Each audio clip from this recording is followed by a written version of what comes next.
Le média innovateur Kamaplus TV. From Kinshasa, l'émission Powerful. Bonjour ou bonsoir, tout dépend à l'heure à laquelle vous nous suivez. Nous sommes sur www.kamaplustv.net, sur la chaîne Kamaplus TV. Suivons cet élément et nous allons retrouver notre invité d'aujourd'hui.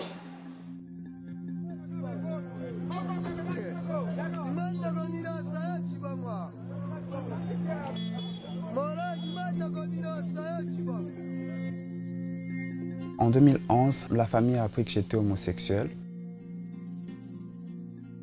Et c'était dur pour moi. J'étais limite chassé de la maison, quoi.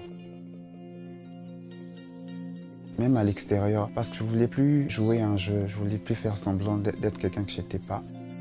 J'ai donc appris à tous mes amis que j'étais homosexuel. Je voyais que pour beaucoup de personnes, c'était dur à vivre, quoi. En gros, dans la pratique comme ça, il n'y a pas de loi homophobe. Mais cette absence de loi n'aide pas aussi. C'est ainsi que dès que j'ai eu mon diplôme, je me suis dit, il faudrait que je fasse quelque chose.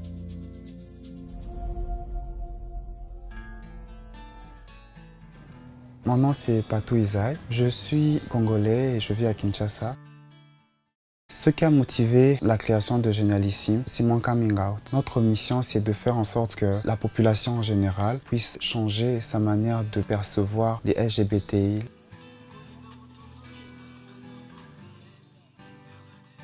On fait beaucoup d'actions à Génialissime. Les jeunes, ils viennent et ils parlent d'eux-mêmes, ce qu'ils aimeraient voir changer dans la société. Ils parlent des faits qu'on n'a pas l'habitude d'entendre. Et nous, on transforme ces débats en émissions radio qu'on met en ligne. On a tout lutter contre stigmatisation envers les PD, les lesbiennes, les bisexuels, La radio, c'est l'outil parfait parce que ça atteint tout le monde et ça me permet à moi d'exprimer et de parler des choses qu'on ne parlerait pas dans les autres chaînes forcément. C'est un mélange de tout, on peut apprendre et redonner. C'est l'espace parfait pour partager et pour grandir dans ses pensées après. Ouais, je comprends. Ce militantisme a beaucoup de conséquences sur ma vie personnelle. Je vis avec un homme et c'est pas parce qu'il est homosexuel qu'il a besoin que tout le monde le sache. Quand je m'expose, j'expose un peu une partie de sa vie et ça crée des tensions dans le couple. C'est pas toujours plaisant de vivre comme ça, mais ce que je fais, ça va aider des gens qui viendront après moi. La population homosexuelle africaine, ce sont des Africains. Il faudrait leur donner la chance de contribuer au développement du pays. Les discriminations, les stigmatisations, ça n'aide en rien. Mais il faut plutôt voir le bon que tu peux avoir en l'autre. Et c'est comme ça que tu vas grandir en tant que personne et que tu auras aussi quelque chose à partager après. Oui, je suis un optimiste parce que pour moi, agir, c'est déjà changer les choses.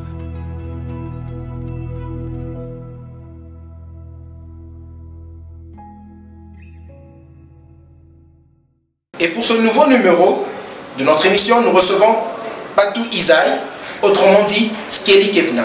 Bonjour. Bonjour. Vous allez bien? Je vais très bien. Nous venons de suivre un bref documentaire qui parle de vous, en particulier, et des LGBTI en général. Ouais. Je dirais que ça parle des LGBT certes, mais plus du projet Jeune Africa, qui est un projet radio. C'est des jeunes reporters qui ne sont pas forcément LGBTI, qui travaillent avec nous pour changer les mentalités des jeunes sur la question LGBT. Ok. Vous êtes qui? Moi, Qui êtes-vous? Quelle est votre activité? Oui, quelles sont vos activités? je suis activiste des droits humains. Ok. Et je suis chanteur. Je suis aussi informaticien. Activiste de droits humains, chanteur et informaticien. Ouais. Aujourd'hui, nous vous recevons dans votre casquette d'activiste de droits humains, mais aussi de musicien. Ouais. Nous sommes aujourd'hui avec Kepna Skelly. Nous allons parler de ses œuvres musicales, mais aussi de sa carrière en tant qu'activiste de droits humains. Parlez-nous un peu de votre vie professionnelle en tant que musicien. Comment vous avez commencé votre art musical? Bon, je chante depuis que j'étais tout petit, mais La musique, j'ai vraiment commencé ça à l'âge de 12 ans. Ok. C'était dans un groupe de l'église qui se nommait Hop Music. Non, Ocean Music. Ocean Music. Ouais, le groupe n'a pas fait long feu, il Oui. s'est détérioré et s'est recomposé en un nouveau groupe du nom de Hop Music.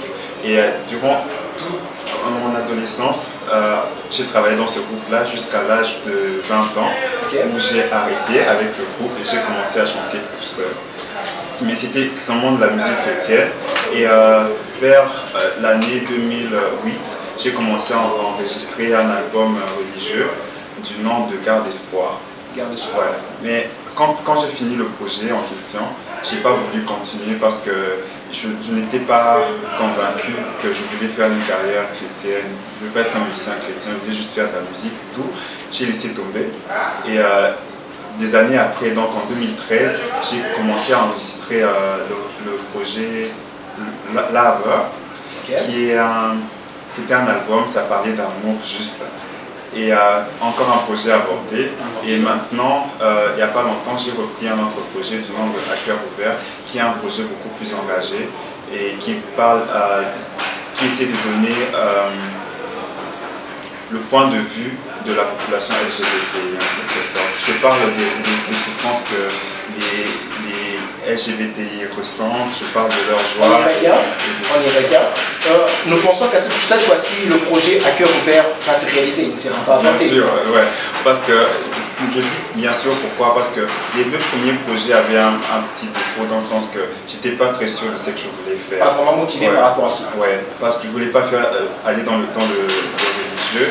Je ne voulais pas non plus faire de la musique juste pour faire de la musique. Il me manquait un élément moteur pour le booster un peu. Ok. En tant qu'activiste des droits humains, quelles sont les personnes que vous défendez? Ou bien la catégorie des personnes que vous défendez? Je défends tous ceux qui ne sont pas hétérosexuels, en gros. Je pense. Et comment on les appelle, ceux qui ne sont pas hétérosexuels? Les LGBTI. Et en plus, parce que la majorité des personnes au monde parlent des homosexuels. Tout court. Ouais. Non, mais quand on parle de LGBT, il n'y a pas que homosexuels. Au fait, il y a les homosexuels qui sont représentés par la lettre L et G, qui représentent lesbiennes et gays. Les lesbiennes sont les homosexuels femmes et les gays, c'est les homosexuels hommes. Puis nous avons les bisexuels. Oui. Et après, nous avons les transgenres, les transsexuels, et les I, ce sont les intersexués. Puis LGBT, c'est le nom générique. Après, on peut rajouter d'autres lettres telles que LGBTIQ et LGBTIQA.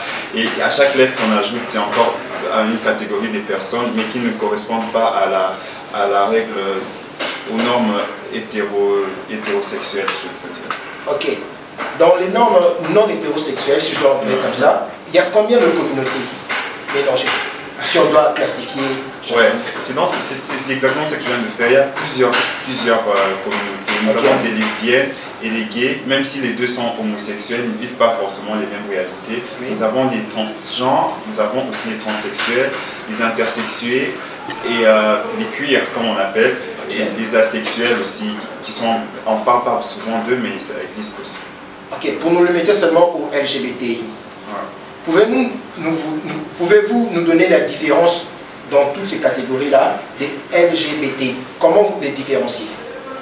Ok, je vais aller dans la... Vraiment, c'est au profane que nous parlons, par exemple, dans la matière. Ok. Quand on parle d'hétérosexuel, nous tous on sait que ça veut dire hétérosexuel. Un hétérosexuel, c'est une personne attirée physiquement et affectivement par une personne de sexe opposé. Après, il existe des personnes qui sont attirées affectivement et sexuellement par des personnes du même sexe qu'eux. Et là, on parle d'homosexuels. Et on a des homosexuels hommes qu'on appelle les gays et les homosexuels femmes qu'on appelle les lesbiennes. Là, ce sont les L, lesbiennes, G. Voilà. Et nous avons des personnes qui sont attirées tant par les personnes de même sexe qu'eux que les personnes de sexe opposé. Et ceux-là sont des bisexuels. Voilà. Là, c'est quand on parle de sexualité. Après, quand on monte dans la question du genre, je ne sais pas si je dois entrer dans la définition du genre, mais le genre, c'est c'est tous les principes que la société met en place pour définir ce qui est un homme et ce qui est une femme. Voilà. Mais il y a des personnes qui ne se reconnaissent pas dans le genre qui correspond au sexe qu'on leur a attribué à la naissance. Par exemple, une personne à la naissance déclarée comme homme ne se reconnaît pas comme homme. Et cette personne-là est une personne transgenre. Il ne se reconnaît pas du point de vue sentimental, personnel, ou bien même du point de vue forme, il se sent différent. Même étant dans un corps d'homme, il y a comme un conflit entre la personne qu'elle est et le corps. Voilà. Et cette personne-là est une personne transgenre. Voilà. Mais du coup, il y a la règle qui dit que toute personne qui n'est pas transgenre est une personne cisgenre. Ça veut dire que lesbienne, gay ou hétérosexuel, quand tu penses que ton genre correspond au sexe de ta naissance, tu es une personne cisgenre. Et quand c'est le contraire, c'est le transgenre. Ouais. Et dans le terme de transgenre, on a les transgenres qui, même ne se reconnaissant pas dans le corps qu'ils ont, sont allés faire des opérations chirurgicales pour que leur corps ait l'apparence du sexe ou bien du genre auquel ils pensent appartenir. Alors ces personnes-là, puisqu'ils ont subi ces opérations-là, sont des transsexuels. Voilà. Et après, nous avons les intersexués qu'on appelle abusivement les hermaphrodites. En fait, ce sont des personnes qui, à la naissance, on a du mal à déterminer si c'est un mâle ou une femelle. Et parfois, ils ont les deux caractéristiques ou des caractéristiques opposées. Et parfois, ce n'est pas seulement par rapport au sexe. On peut avoir une personne qui, morphologiquement, est un homme, mais cette personne-là a des seins, par exemple. Voilà. Et ces personnes-là sont des intersexués. Voilà. Okay. Nous revenons, après cet élément, nous revenons à vous, suivant.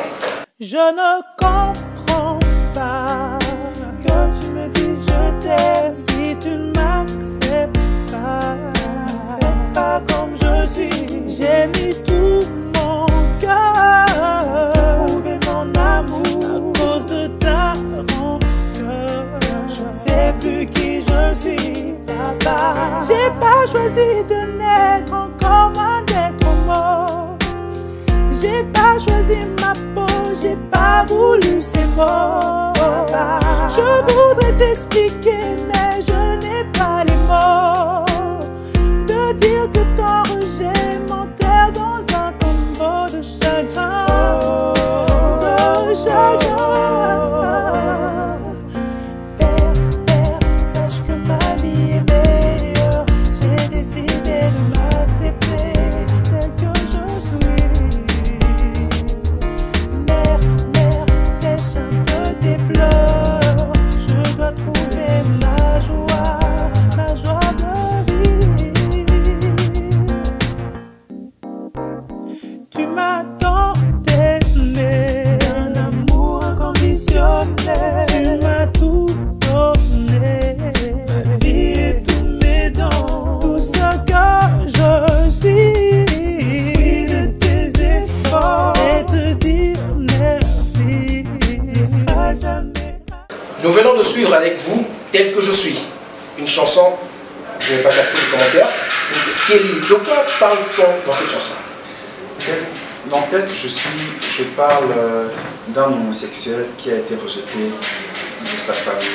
Oui. Je parle de la douleur que l'on ressent quand on n'est pas accepté dans sa famille et quand la société te considère comme une personne étrange et quand tu n'as que toi-même pour t'aimer au final. C'est un témoignage personnel? Oui, c'est inspiré de ma vie personnelle. Ouais. C'est presque autobiographique comme chanson. Autobiographique. Ok, vous nous avez parlé tantôt de Générissime. Ouais. Allez un peu en détail par rapport à Générissime. Générissime est une association des jeunes qui travaille à changer les mentalités en termes généraux. Mais précisément, ce qu'on fait, c'est qu'on essaie de faire en sorte que la communauté, la société en général, puisse comprendre, puisse mieux accepter les autres communautés et vice-versa. Les autres communautés, lesquelles précisément? Les lesbiennes, les gays, les bisexuels, les trans, tous ceux qui ne sont pas hétérosexuels. Est-ce que ces communautés se sont marginalisées? Oui. Comment je peux dire ça? Quand la société n'accepte que ce qui est hétérosexuel. à partir du moment que tu n'es plus hétérosexuel, ça devient une complication parce que tu peux te faire chasser du boulot, on peut te rejeter de la famille. Et il y a toutes les stigmatisations qui tournent autour de ça, le mysticisme que les religions viennent y ajouter. Et ça fait que cette autre tranche de la population-là n'est pas appréciée du grand public. Êtes-vous religieux ou croyant? Je ne suis ni l'un ni l'autre. Ni l'un ni l'autre. Ouais. Si je peux dire que je crois en fait. Tu as été à un moment croyant ou bien religieux? J'ai été chrétien pendant longtemps, jusqu'à mes 20 ans. Après, j'ai laissé tomber la religion sous toutes ses formes. Je ne suis pas religieux du tout. Ouais. Ok, parce que les chrétiens nous diront par exemple dans Lévitique 20:13 ou Romains 1:26 à 28 que les pratiques des LGBTI sont prohibées par la Bible, sont exclues. Bon, la question que je me pose, c'est quelles sont ces pratiques-là? Parce que si je pense bien... Qu'un homme puisse sortir avec un homme, une femme avec une femme. Désirer un homme, en tant qu'homme, je désire un homme. Ces pratiques-là, les chrétiens nous diront que c'est interdit par Dieu. Ah bon? Vous entendez parler quand même que les chrétiens critiquent les LGBTI. Je ne pense pas que la Bible interdit de désirer quelqu'un. Je ne sais pas si tu peux me dire le verset pour me confirmer que ça... Dans le Lévitique 20:13, il est dit cela. Interdiction de désirer quelqu'un d'autre. Oui, qu'un homme puisse avoir la foudre ou bien la vigueur pour un autre homme. Mais pourtant, David a bien aimé son ami là, beaucoup plus qu'on aime une femme. C'est dans la Bible qu'on dit ça. Il a dit que son amour était plus que c'est l'amour qu'il portait pour les femmes. Alors, mais en tant qu'ami. Mais ici on parle de cas... Où est-ce que c'est précisé que c'était en tant qu'ami? C'était son ami. Non. Oui, c'était son ami. Oui. Mais après, il faut définir c'est quoi qu'on appelle ami. La Bible parle de l'amour qu'il y avait entre les deux. Oui. La Bible parle bien du verbe aimer. Oui. Alors, elle ne donne pas de précisions là-dedans. On ne peut pas dire que... Or, lorsqu'on parle d'aimer, il y a des degrés d'amour. L'amour qu'on pense pour la famille. Oui, il y a des degrés d'amour. Et l'amour que ces deux-là partageaient, c'était même plus que l'amour entre un homme et une femme. Là aussi, la Bible ne précise pas.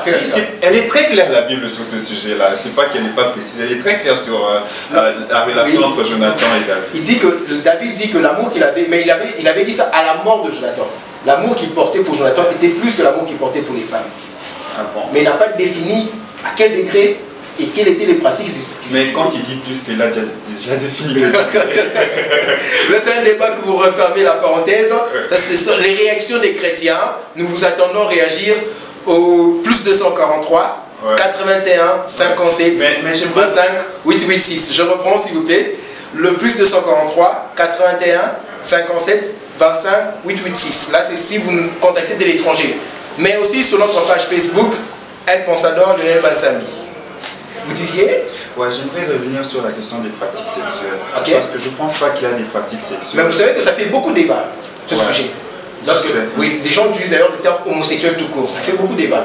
Oui, mais l'homosexuel, c'est une personne qui a une orientation sexuelle précise. Mais quand on parle de pratiques sexuelles, pour moi, c'est dur de parler de pratiques sexuelles, de pratiques sexuelles homosexuelles, parce que ces pratiques-là, ce sont les mêmes pratiques que les hétérosexuels font. C'est les mêmes pratiques que tout le monde fait. Parce que quand on parle de son passé... Le partenaire change. Oui, c'est avec qui tu le fais, mais c'est la même chose, parce qu'il n'y a pas une manière précise. C'est que beaucoup d'hétéros n'admettent pas, et surtout ceux qui sont croyants n'admettent pas. C'est un combat. Pour changer la mentalité des gens, il faut savoir qu'il y a déjà ce combat-là. C'est un grand combat. Vous êtes sûr d'y parvenir? Au fait, j'insiste sur les pratiques. Pourquoi? Parce qu'on le qualifie de contre-nature. Okay. Parce que si je dis embrasser, c'est contre-nature, ça veut dire que même quand un homme embrasse une femme, c'est contre-nature. Mais pourtant, les hommes embrassent les femmes tout le temps. Et ainsi que les hommes s'embrassent entre eux. Alors, qu'est-ce qui est contre-nature là-dedans? J'aimerais avoir plus de précision. Mais ta question, c'était... Je voudrais savoir, par rapport aux chrétiens, est-ce que vous admettez... Les chrétiens disent que désirer une femme qui désire une autre femme ou un homme qui désire un autre homme, ils parlent de plusieurs raisons. Ils peuvent tourner autour du fétichisme, autour des pratiques occultes. On entend parler. Votre réaction, est-ce que si vous étiez quand même croyant par rapport à la Bible, ils évoquent des versets. Je donnais un verset par exemple ici, Lévitique 23, par rapport à vous. Est-ce que Dieu serait d'accord avec les relations amoureuses entre les personnes de même sexe? Pour moi, Dieu n'existe pas déjà. Alors, quand on me demande s'il sera d'accord ou pas, c'est une question qui n'a pas de sens pour moi, parce qu'il n'existe pas pour moi. Alors, mais eux, les croyants, oui, eux, ils croient. Et j'ai été chrétien à un moment donné. Je pense que la meilleure définition de Dieu, c'est quand on parle d'amour. Et Dieu lui-même, il est amour, et je ne vois pas pourquoi est-ce que Dieu, étant amour, trouvera mal qu'une autre personne puisse aimer une autre personne, vu que si on parle du verbe aimer là. Ouais. Vous nous avez parlé tantôt de votre projet, qui cette fois-ci ne sera pas avorté. Non. À cœur ouvert. Ouais, à cœur ouvert. Parlez-nous un peu de ce projet à cœur ouvert. Ouais. Comme tu viens de le remarquer, les gens ont une très mauvaise connaissance de la population LGBT. Il y a beaucoup de mythes autour de cette population-là. On pense que c'est de la magie, on pense que... L'occultisme, fétichisme. Ouais. Alors, le projet à cœur ouvert a pour objectif de montrer aux gens que les personnes qui ne sont pas hétérosexuelles sont des êtres humains avec les mêmes émotions, avec les mêmes prétentions que tout le monde en fait. Okay. C'est ça l'objectif du projet à cœur ouvert. Et ça, je l'exprime à travers les chansons, mais je l'exprime aussi à travers un site web spécialisé pour ça. Le site portera le même nom, à cœur ouvert, okay. Mais c'est un site en construction, mais d'ici la fin du mois, elle sera déjà opérationnelle. Ouais. Et dans ce site, on va retrouver des témoignages des LGBT, il y aura même des questions de base où tout le monde peut venir poser des questions. Ça sera comme un forum. Ouais, une sorte de forum. Et ils peuvent aussi avoir des actualités et des documentations autour de la question LGBT.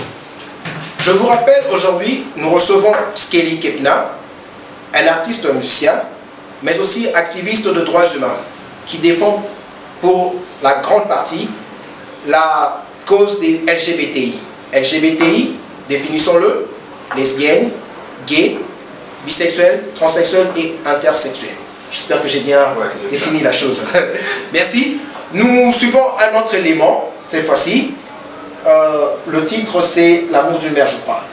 Ah oui. L'amour d'une mère. Suivons les commentaires. La prière d'une mère. La prière d'une mère, excusez-moi. La prière d'une mère, et nous revenons sur ce plateau. Ouais. Un jour, je sais que tu comprendras. Un jour, la raison te reviendra. Mes nuits seront plus calmes. Et cette nuit s'éteindra comme une flamme. C'est la prière d'une mère qui aime. La prière d'une mère qui ne comprend pas que tu es heureux tel que tu es, que tu es le plus heureux des hommes. Demande-toi pourquoi tu te caches autant, pourquoi on te déteste autant. Mais c'est parce que c'est mal. Toi mon cœur, tu me fais tant de mal. Mes nuits seront plus calmes. Et cette nuit... C'était la prière d'une mère avec Skelly Kepna. Skelly, parle-nous un peu de cette chanson. Ah, la prière d'une mère parle de la relation qu'il y a entre une mère et son fils homosexuel. Okay. Dans cette chanson, je n'ai pas voulu prendre parti pris. J'ai juste dit la réalité, c'est que dans la famille, quand un parent apprend que son enfant est homosexuel, c'est très dur pour ce parent-là. Okay. Et parce que le parent ne comprend pas. Qu'est-ce qui arrive? Qu'est-ce qui arrive à son enfant? Et c'est aussi dur pour l'enfant parce que l'enfant ne comprend pas pourquoi est-ce que ses parents le rejettent. Et les deux personnes souffrent. Et les deux personnes peuvent se faire beaucoup de mal si un jour ils ne se décident pas d'arrêter un peu, de repenser les choses. Et dans cette chanson, je dis que le seul moyen pour guérir ces blessures-là, c'est l'amour. Il faudrait que les deux parties pensent aux sentiments qui les unissent et c'est comme ça qu'ils trouveront la solution. Et il n'y a pas de solution miracle, c'est à eux de trouver la solution, mais en se basant sur l'amour qu'ils ressentent l'un pour l'autre. Personnellement, quelle est votre relation avec les membres de votre famille, surtout la famille restreinte? Les choses ont beaucoup évolué. Il y a quelques années, il y avait beaucoup de conflits entre nous, beaucoup de tiraillements. Vous n'arrivez pas à admettre ça? Ouais, c'était dur pour eux, je comprends, mais c'était aussi dur pour moi parce que je ne comprenais pas pourquoi est-ce que... pour moi, dans la famille, il y a des gens qui ont des défauts, mais ce qui est plus important, c'est la famille. Et ça s'appliquait à tout le monde, sauf à moi, je ne comprenais pas pourquoi. Ouais. Alors, avec mon père précisément, c'est une histoire très dure qui même jusqu'à aujourd'hui, on n'a pas trouvé de compromis avec lui. Mais avec le reste de la famille, les choses avancent, si on est en bon terme, c'est plus facile à vivre. C'est une manière de dire aussi que c'est avec le temps que les choses s'arrangent. Il faut juste il faut juste approcher la personne que tu ne comprends pas pour que tu sois en mesure de changer ta manière de percevoir les choses. C'est que la société nous donne comme norme n'est pas toujours idéal pour assurer les relations entre les humains et surtout les relations de famille.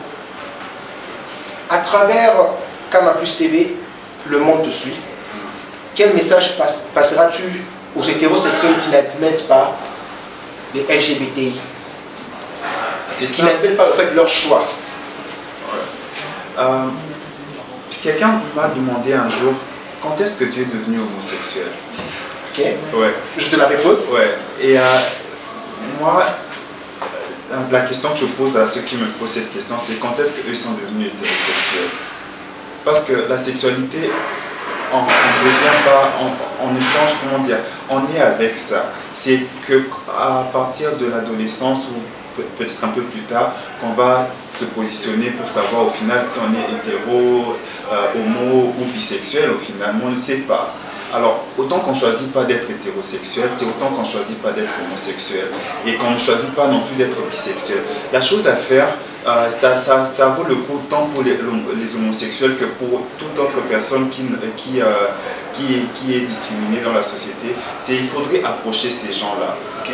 Tu n'aimes pas les prostituées parce qu'il y a toutes les stigmatisations, les mythes qui tournent autour de la prostitution. Approche les prostituées, vis avec eux et tu comprendras que ce sont des êtres humains comme toi. C'est le même conseil que je donne à tout le monde. Approchez les homosexuels, vous verrez qu'ils ne sont pas ce que vous avez toujours l'habitude de croire. Voilà, c'est ça le plus grand conseil que je veux faire. Il faudrait approcher les gens pour mieux les connaître. Approcher les gens pour mieux les connaître, le conseil de Skelly Kepna. Ma dernière question pour vous, Skelly. Est-ce qu'un jour, vous pourriez changer d'orientation sexuelle? Je crois que j'ai déjà répondu à cette question. Je ne peux pas changer d'orientation sexuelle parce que je n'ai pas choisi mon orientation sexuelle. C'est dans les normes des hétéros, en fait. C'est dans les normes des hétérosexuels. Est-ce que vous pourriez un jour devenir ou bien redevenir, si on le considère comme cela, hétérosexuel? Les normes d'hétéro ne définissent pas la réalité. Quand tu nais avec un sexe, avec un vagin, tu nais avec un vagin, après on ne va pas te dire selon les normes de XY quand est-ce que tu auras un pénis à la place du vagin. Okay. C'est pareil avec la sexualité. Tu nais, c'est que tu es. Tu le découvres quand tu le découvriras, que tu ne peux pas changer, tu es comme ça. Je ne peux pas changer mon orientation sexuelle, autant que celui qui est hétéro ne peut pas changer.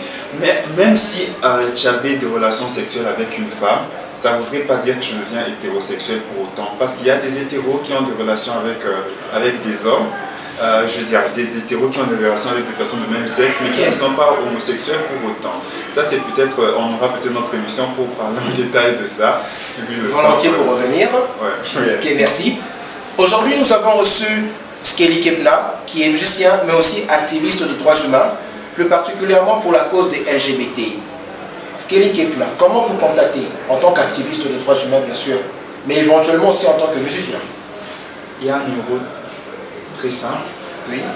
C'est pas simple, c'est simple. Ouais. C'est le plus 243 okay. 82 86 83 358. Ça, c'est mon numéro personnel. Vous pouvez m'atteindre autant pour parler activisme ou pour parler chanson. Mais concernant l'activisme, si vous voulez atteindre ma structure, il faut écrire à journalissime@gmail.com. Journalissime, c'est avec un J, pas avec un G. Ok. Ouais. Et si vous voulez atteindre ma structure musicale, il faudrait écrire à skellyworld.com. Quels sont les supports médiatiques qui peuvent nous mettre en contact avec Journalissime? Ouais. Nous avons le magazine Journalissime qui est produit chaque année. Okay. Et vous pouvez l'avoir juste en nous écrivant dans notre mail. Okay. Et nous avons aussi notre émission Jeune Africa que nous produisons et réalisons. Et donc cette émission passe à la RTVS 1. Okay. La fréquence est 89.0 à Kinshasa. Et ça passe chaque mardi de 20h à 20h15. Et la rediffusion c'est le jeudi à 17h15. Merci beaucoup d'avoir accepté notre invitation. Ah, c'était un plaisir pour moi aussi. Pour nous contacter, l'émission Parafoule bien sûr, c'est lionel@kamaplustv.net. Je reprends, lionel@kamaplustv.net. Ou par téléphone au +243 81 57 25 886. +243 81 57 25 886. Je remercie tous ceux qui m'ont aidé à réaliser cette émission. Verno Batata, Isaac Sahani, Michel Batata. Je remercie Cédric Matete, mon confrère de Canal Plus TV. Francky, qui est toujours proche de Skelly. Et je remercie M. Serge, M. Joachim. À tous, je vous fais un coucou et au prochain numéro. Merci. Devant les épreuves, devant l'évidence, mes nuits seront plus calmes et cette nuit s'éteindra comme une flamme. C'est la prière d'une mère qui aime, la prière d'une mère qui ne comprend pas que t'es heureux tel que tu es, que t'es le plus heureux des hommes. Le média innovateur. Kama Plus TV.